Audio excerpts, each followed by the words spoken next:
Gianni, first off, congratulations. What does it mean to be a co-captain of the Everett Silvertips?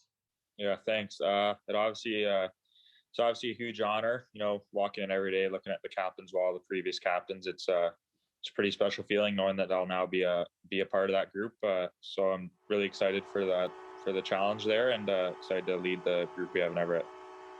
Being around Noah Jolson, Matt Fontaine, Kevin Davis, Connor Dewar, Bryce Kendop, players you've seen on pictures on that captain's wall every time you walk into the Silvertips dressing room, what kind of an example did they set for you? Yeah, I think they're obviously extremely talented players, but they're all really good people. So I think that's kind of the biggest thing for a captain, is just kind of be a good person on and off the ice and just kind of help out the team wherever I can. And that's what they did for me when I was younger, especially those guys my first couple of years. So that's kind of what I'm going to be looking to do as well.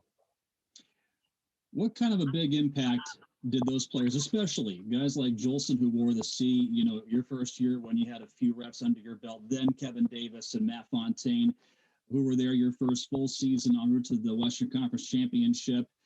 Every time you were around them, what kind of impact did they make for you as a young player? Yeah, I think especially with me being a younger guy when they were still in Everett, I kind of obviously looked up to them. So it's kind of cool to be able to follow them along and kind of just watch them every day on the ice and seeing how they approach the game and how they do everything. And I think I've done a pretty good job of that last couple of years, kind of trying to follow in their footsteps and kind of build up to how they were their last couple of years. Seeing players like them on the ice, especially Jolson being in the pros and with now the Florida Panthers, starting out with Montreal, Matt Fontaine a shot at the pros, Kevin Davis still in the pros on top of that. When they're on the ice, what did you see most?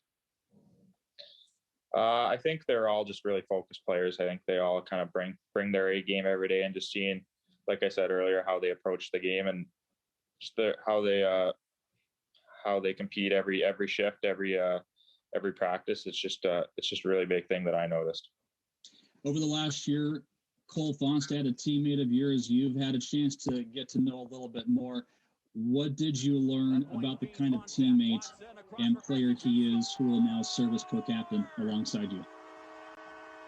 Yeah. Obviously, as a player, he's an extremely talented player. He's probably got the best vision I've ever seen or played with. So, he's extremely talented and he's a good person. He's kind of keeps to himself, but I think that's a good thing. He kind of leads by example, and he'll be really good for the younger guys to follow.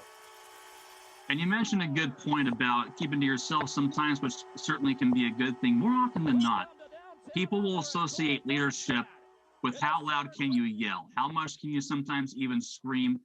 What can that calming presence do for a team when you go through the course of a season? Yeah, I think it'll be huge. I think I'm kind of the opposite of what he is, so I think we'll be a good mix. So, I think there's probably a time for both kinds of leadership there, like you said. I think he's going to be really someone that the guys can follow along, just kind of look how he does things out on the ice, and he'll be a calming presence for us on the ice, and he'll be a key part of our success. At one point in your Silvertips career, did you really feel that you were ready here for this next step? I don't know. The last couple of years, I think I've had a bigger role, and I've kind of thought of myself as a leader with this team. And then obviously last year with being appointed assistant captain for that season last year, I don't know. I think obviously this past offseason, I kind of thought of myself as maybe being able to take on that role, but obviously it doesn't change my approach to the game. So, I'm just going to try and keep doing what I've been doing the last couple of years, and we'll see what happens. Last season, 46 wins for a Silvertip team that couldn't get to the playoffs because of a pandemic, something that we only see virtually now for once every 100 years.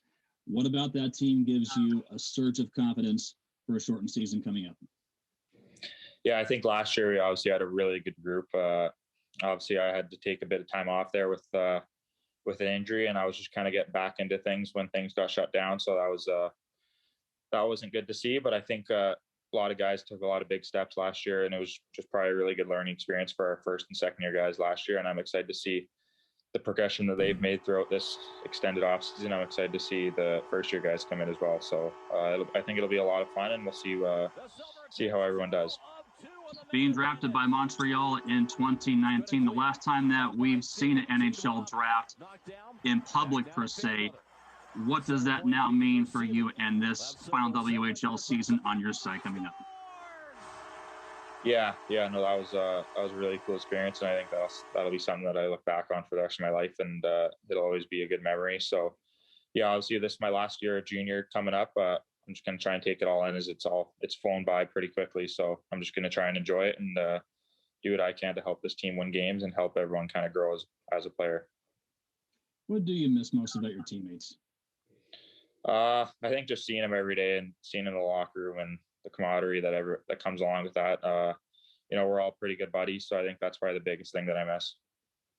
All right, Gianni, Fairbrother, newly minted co-captain. Finally, we have a WHL season coming up. Great words to share, right? Yeah. No, it sounds good. I'll look forward to seeing you. Thanks very much once again, and safe travels to you eventually back to Everett, Washington. Thanks again, Gianni. Yeah, thanks, Vince.